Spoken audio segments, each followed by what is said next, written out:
রাজনৈতিক সক্ষমতা এবং দূরদৃষ্টি বোঝার কিছু সুযোগ আমার হয়েছে। এই জন্য আমার সবসময় মনে হয়েছে বিএনপি রাজনীতিতে যে একটা গ্যালাক্সি অফ ইয়াং সোলজার্স আছে, তাদের মধ্যে অন্যতম একজন সম্ভাবনাময় সোলজার হচ্ছেন শফিউল বারী বাবু। আমার এইসব অনুষ্ঠানে এসে কথা বলতে আমি খুব স্মৃতি তাড়িত হই। আমার একটা বদনামও আছে সাংবাদিকদের মধ্যেও, অন্যান্যদের মধ্যেও, যে আমি খুব তাড়াতাড়ি ইমোশনাল হয়ে যাই।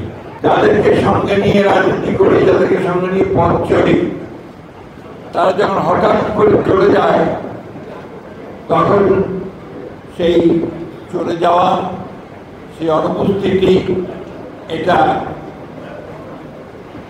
ভুলতে অনেক সময় লাগে।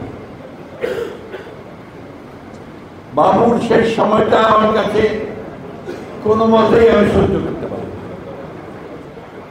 আমার কাছে মনে হয়েছে সে বোধহয় সঠিক চিকিৎসাটা নিয়েও যেতে পারে, যদিও সেই সময় করোনা বা কোভিডের খুব ভালো চিকিৎসা আসেনি। সেই ট্রিটমেন্ট প্রোটোকলগুলো হাসপাতাল কর্তৃক সেভাবে নিতে পারেনি। তারপরেও আমার মনে হচ্ছে আমাদেরকে ফাঁকি দিয়ে সে চুপচাপ চলে গেছে। এত গরমের মধ্যে আপনারা আজকে বাবুর জন্য, বাবুকে মনে করার জন্য এখানে বসে আছেন।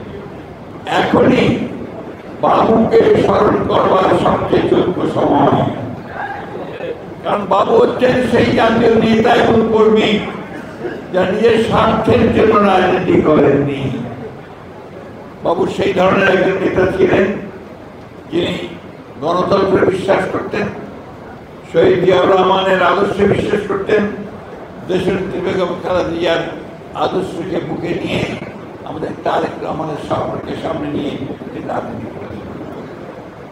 সেই মুহূর্তটা আমার এখনো মনে আছে, যখন এখানে বাবুকে মাথায় পিস্তল ধরে নিয়ে যাচ্ছিল। আমরা এখানে ফুটপথে একটা সভা করছিলাম, পুলিশ চাপিয়ে পড়েছিল। প্রেস ক্লাবের ভেতরে সহজে পুলিশ ঢুকতো না, কিন্তু সেই টিভি ঢুকে একদিকে আমার বুক থেকে রাজীবকে ছিনিয়ে নিয়ে গেল, পেছনে বাবুকে দুঃখিত রাজকে ছিনিয়ে নিয়ে গেল, অন্যদিকে বাবুকে বুঝতে ধরে নিয়ে গেল।